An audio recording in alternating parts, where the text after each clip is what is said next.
Assalamualaikum warahmatullahi wabarakatuh. Innal hamdalillah nahmaduhu wa nusalli wa nusallimu ala rasulihil karim wa ala alihi wa ashabihi ajmain amma ba'd. Bapak Ibu jamaah salat Isya dan tarawih yang dirahmati Allah Subhanahu wa taala. Kita semua tahu bahwa hidup kita di dunia ini sementara saja.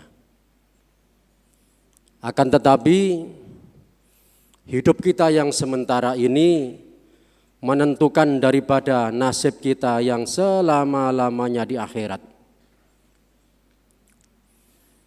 Allah Subhanahu wa taala menciptakan kita.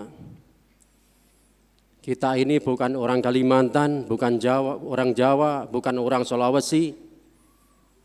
Kita semua bukanlah penduduk dunia ini, bukan. Tapi kita semua adalah penduduk akhirat.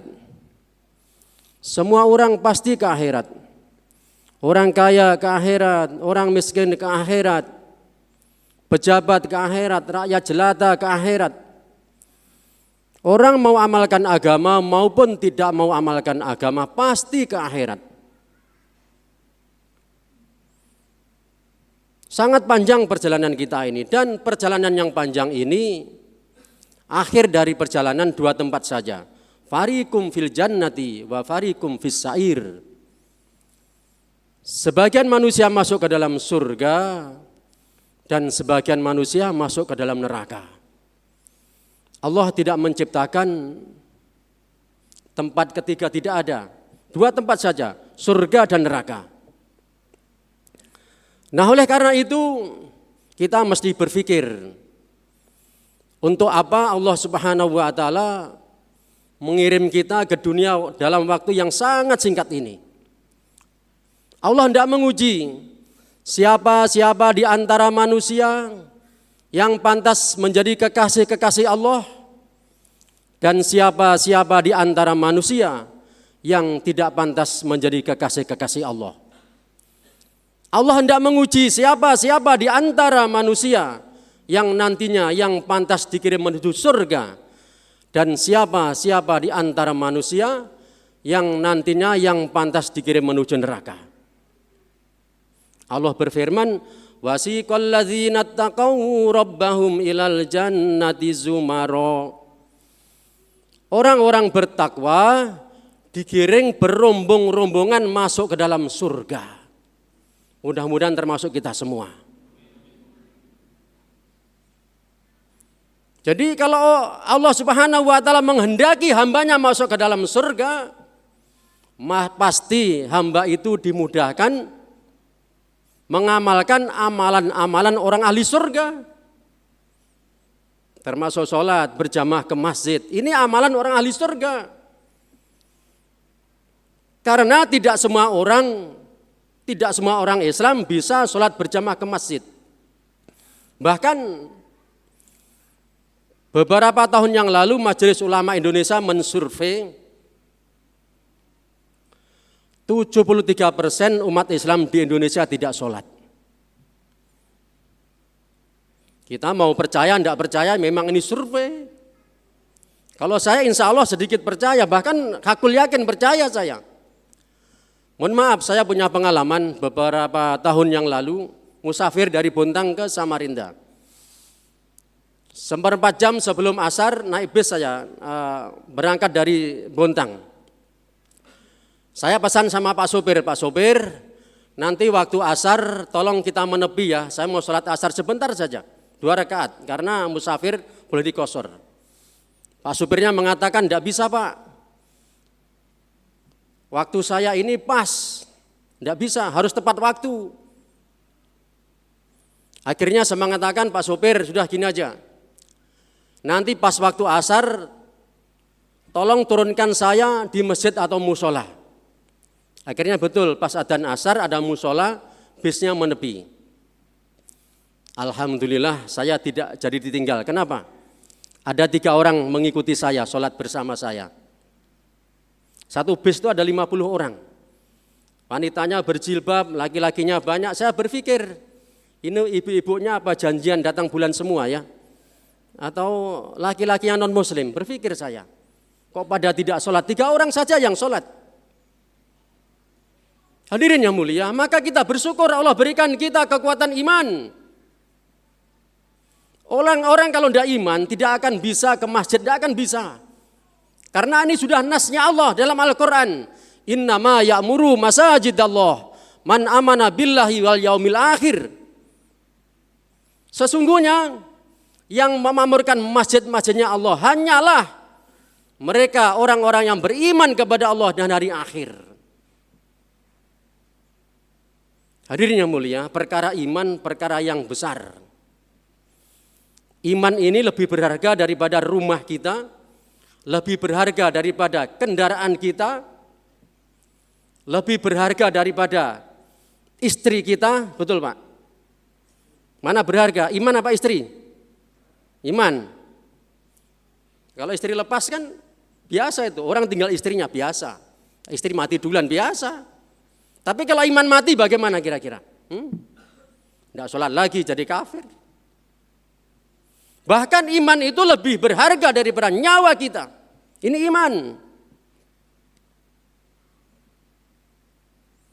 Nah, orang yang istiqomah dalam iman ini tentu tidak sembarang orang. Istiqomah itu harganya mahal. Karena iman umat akhir zaman bisa jadi keluar masuk, paginya iman, sorenya kafir. Atau sebaliknya. Kalau iman lagi meningkat, datang ke masjid. Kalau lagi imannya turun, tidak mau ke masjid. Itu di kampung saya Pak, di Bontang Kuala. Di sini insya Allah tidak ada. Tidak ada bedanya, di mana-mana sama orang seperti itu. Istiqomah. Ada ulama menyampaikan, saya pernah mendengarkan, seandainya ada orang itu dapat karomah bisa terbang. Tentu orang ini orang hebat. Atau orang dapat karomah bisa berjalan di atas air, orang ini orang hebat. Tapi ingat, karomah istiqomah dalam mengamalkan agama, itu lebih baik daripada 1000 karomah orang bisa terbang, 1000 karomah orang bisa berjalan di atas air. Bahkan kata Nabi, barang siapa yang sholat berjamaah selama 40 hari dengan ikhlas karena Allah, tanpa tertinggal takbiratul ula, maka dapat 2 jaminan. Pertama, jaminannya bebas dari api neraka. Yang kedua, bebas dari sifat munafik. Istiqomah 40 hari. Imamnya Allahu Akbar, kita sudah di belakang. Allahu Akbar, tidak pernah masbuk. Ini mahalnya istiqomah. Nah, hadirin rahmati Allah Subhanahu wa taala, tapi sayang, hari ini banyak manusia yang meninggalkan agama karena urusan dunia. Padahal dunia tidak pernah setia kepada pemiliknya. Rumah yang kita miliki suatu saat pasti berpindah tangan. Kendaraan yang kita miliki suatu saat berpindah tangan. Kalau hari ini orang punya jabatan jadi anggota dewan, atau wali kota, atau gubernur, atau presiden, jabatan-jabatan itu dulu miliknya orang, sekarang milik dia. Suatu saat pasti berpindah tangan. Betul Pak? Istri bisa berpindah tangan enggak? Oh bisa. Kalau bapaknya mati masih muda nikah lagi, atau sebaliknya. Tapi amal agama tidak akan berpindah tangan. Sholat yang kita lakukan milik kita, tidak akan berpindah tangan. Ibadah-ibadah yang hari-hari kita lakukan milik kita, amal-amal sunnah yang hari-hari kita lakukan milik kita, tidak akan berpindah tangan. Hakikatnya apa? Orang beriman itu kaya raya. Kekayaan orang beriman belum Allah nampakkan. Sering ulama menyampaikan, raqatul fajri khairum minad dunya wa ma fiha. 2 rakaat salat fajar lebih baik daripada dunia dan seluruh isinya. 2 rakaat saja ini kita lakukan, mau ditaruh di mana itu?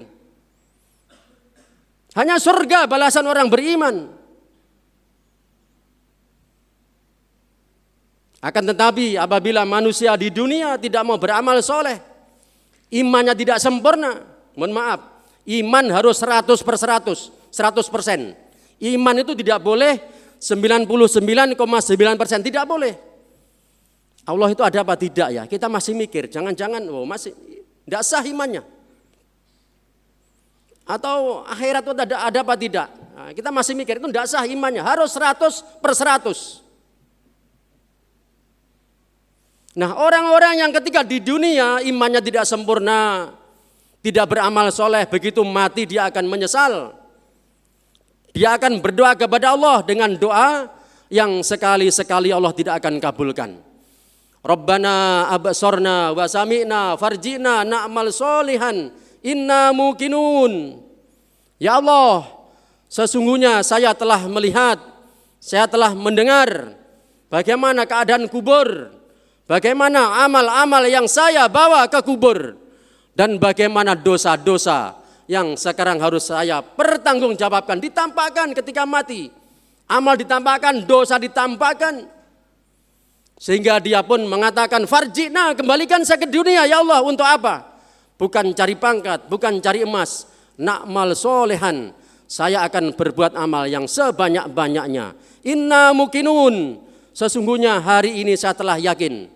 Akan tetapi keyakinan setelah mati tidak ada artinya sama sekali. Hadirin yang mulia, maka iman yang sempurna tidak terkesan dengan suasana dan keadaan.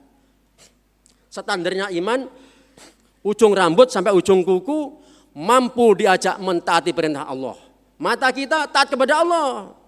Jangan sampai kita lihat HP, ada gambar maksiat kita lihat terus. Jangan, dipalingkan, jangan. Orang beriman niscaya matanya dia akan maksiat. Lesannya, telinganya tidak akan maksiat. Ini kalau imannya sempurna. Hadirin rahmati Allah Subhanahu wa taala, maka di bulan Ramadan ini marilah kita senantiasa bersungguh-sungguh introspeksi diri kita. Jangan sampai di bulan Ramadan kita ini beriman sungguh-sungguh, jadi ahli masjid, lepas Ramadan lepas pula iman kita. Jangan sampai.